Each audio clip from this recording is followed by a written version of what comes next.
بسم اللہ الرحمن الرحیم۔ اللہ کے نام سے جو سراسر رحمت ہے، جس کی شفقت ابدی ہے۔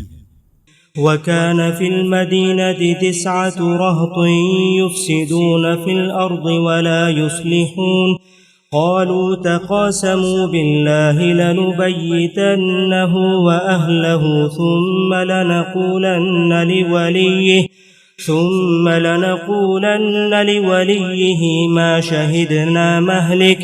ما شهدنا مهلك أهله وإنا لصادقون ومكروا مكرا ومكرنا مكرا وهم لا يشعرون فانظر كيف كان عاقبة مكرهم أنا دمرناهم وقومهم أجمعين فتلك بيوتهم خاوية بما ظلموا إن في ذلك لآية لقوم يعلمون وأنجينا الذين آمنوا وكانوا يتقون۔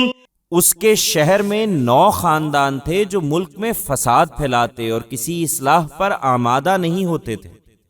انہوں نے آپس میں اللہ کی قسم کھا کر عہد کیا کہ ہم صالح اور اس کے لوگوں کو رات کے وقت جا ماریں گے، پھر اس کے وارث سے کہہ دیں گے کہ اس کے آدمی کی ہلاکت کے وقت ہم موجود نہیں تھے اور ہم بالکل سچے ہیں۔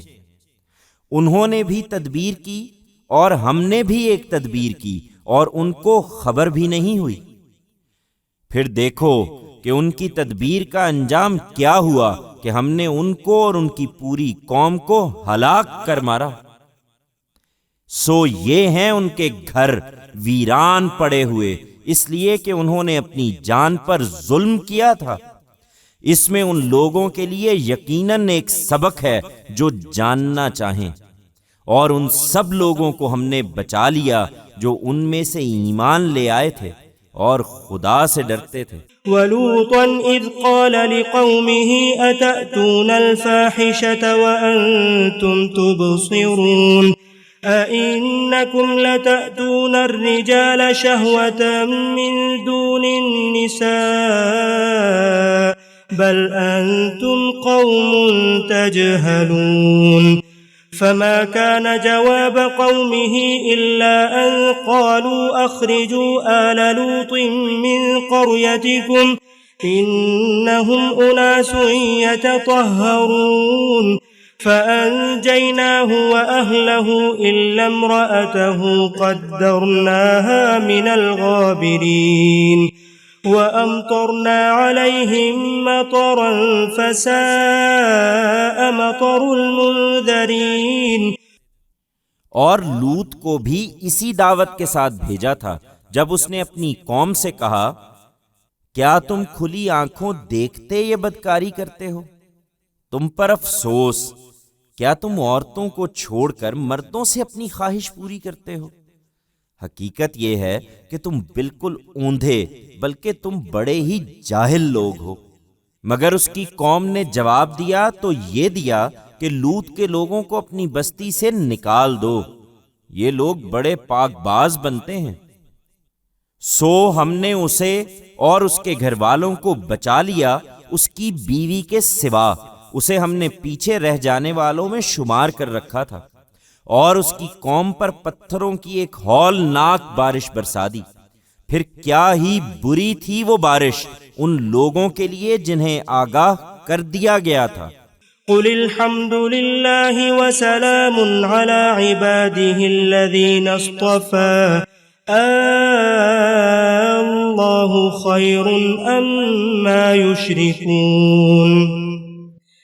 ان سے کہو اے پیغمبر کہ شکر اللہ ہی کے لیے ہے جس نے اپنی یہ شانیں دکھائی ہیں، اور اس کے ان بندوں پر سلامتی جن کو اس نے اپنی عدالت کے ظہور کے لیے منتخب فرمایا۔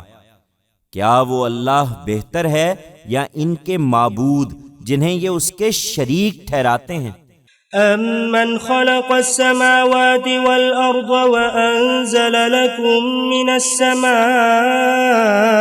مَاءً فَأَنبَتْنَا بِهِ حَدَائِقَ ذَاتَ بَهْجَةٍ ما كان لكم أن تنبتوا شجرها أإله مع الله بل هم قوم يعدلون۔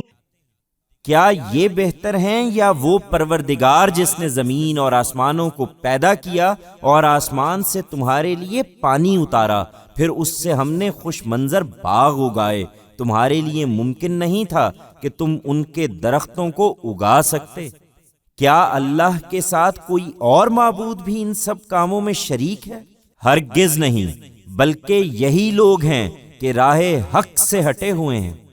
أَمَّنْ جَعَلَ الْأَرْضَ قَرَارًا وَجَعَلَ خِلَالَهَا أَنْهَارًا وَجَعَلَ لَهَا رَوَاسِيَ وَجَعَلَ بَيْنَ الْبَحْرَيْنِ حَاجِزًا أَإِلَٰهٌ مَّعَ اللَّهِ بَلْ أَكْثَرُهُمْ لَا يَعْلَمُونَ۔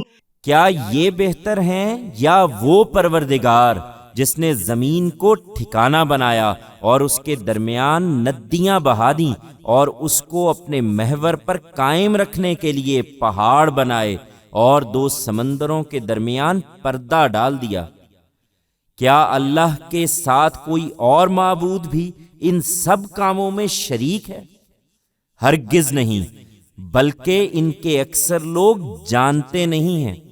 أَمَّن يُجِيبُ الْمُضْطَرَّ إِذَا دَعَاهُ وَيَكْشِفُ السُّوءَ وَيَجْعَلُكُمْ خُلَفَاءَ الْأَرْضِ أَإِلَٰهٌ مَّعَ اللَّهِ قَلِيلًا مَّا تَذَكَّرُونَ۔ کیا یہ بہتر ہیں یا وہ پروردگار جو بے قرار کی داد رسی کرتا ہے جب وہ اسے پکارتا ہے اور اس کے دکھ کو دور کر دیتا ہے اور تم سے پہلوں کو ہٹاتا اور تم کو زمین کا وارث بنا دیتا ہے؟ کیا اللہ کے ساتھ کوئی اور معبود بھی ان سب کاموں میں شریک ہے؟ تم لوگ کم ہی یاد دہانی حاصل کرتے ہو۔ أَمَّن يَهْدِيكُمْ فِي ظُلُمَاتِ الْبَرِّ وَالْبَحْرِ وَمَن يُرْسِلُ الرِّيَاحَ بُشْرًا بَيْنَ يَدَيْ رَحْمَتِهِ أَإِلَٰهٌ مَّعَ اللَّهِ تَعَالَى اللَّهُ عَمَّا يُشْرِكُونَ۔ کیا یہ بہتر ہیں یا وہ پروردگار جو بحر و بر کی تاریکیوں میں تمہاری رہنمائی کرتا ہے اور جو اپنے باران رحمت سے آگے ہواؤں کو خوشخبری بنا کر بھیجتا ہے؟ کیا اللہ کے ساتھ کوئی اور معبود بھی ان سب کاموں میں شریک ہے؟ حقیقت یہ ہے کہ اللہ بہت ہی برتر ہے ان چیزوں سے جنہیں یہ اس کا شریک ٹھہراتے ہیں۔ أَمَّن يَبْدَأُ الْخَلْقَ ثُمَّ يُعِيدُهُ وَمَن يَرْزُقُكُم مِّنَ السَّمَاءِ وَالْأَرْضِ أَإِلَٰهٌ مَّعَ اللَّهِ قُلْ هَاتُوا بُرْهَانَكُمْ إِن كُنتُمْ صَادِقِينَ۔ کیا یہ بہتر ہیں یا وہ پروردگار جو خلق کی ابتدا کرتا ہے پھر اس کا اعادہ کرے گا اور جو زمین و آسمان سے تمہیں روزی دیتا ہے؟ کیا اللہ کے ساتھ کوئی اور معبود بھی ان سب کاموں میں شریک ہے؟ ان سے کہو کہ اپنی دلیل لاؤ اگر تم سچے ہو۔ قل لا يعلم من في السماوات والأرض الغيب إلا الله وما يشعرون أيان يبعثون۔ یہ عذاب کے لیے جلدی مچاتے ہیں، ان سے کہو یہ غیب کی باتیں ہیں اور اللہ کے سوا زمین اور آسمانوں میں جو بھی ہیں اس غیب کو نہیں جانتے اور نہ یہ جانتے ہیں کہ مرنے کے بعد کب اٹھائے جائیں گے۔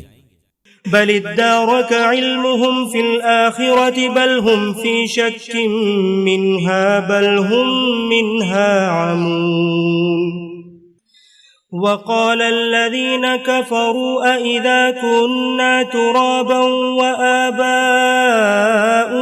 أإنا لمخرجون لقد وعدنا هذا نحن وآباؤنا من قبل إن هذا إلا أساطير الأولين۔ تمہارا خیال ہے کہ یہ اس بات کو سمجھتے نہیں ہیں؟ ہرگز نہیں، بلکہ آخرت کے بارے میں ان کا علم الجھ گیا ہے، بلکہ یہ اس کی طرف سے شک میں ہیں، بلکہ یہ اس سے اندھے بنے ہوئے ہیں۔ یہ منکرین کہتے ہیں کہ کیا جب ہم مٹی ہو جائیں گے اور ہمارے باپ دادا بھی، تو کیا ہم قبروں سے نکالے جائیں گے؟ یہ دھمکی ہمیں بھی دی گئی ہے اور اس سے پہلے ہمارے باپ دادا کو بھی دی گئی تھی۔ کچھ نہیں، یہ محض عقلوں کی کہانیاں ہیں۔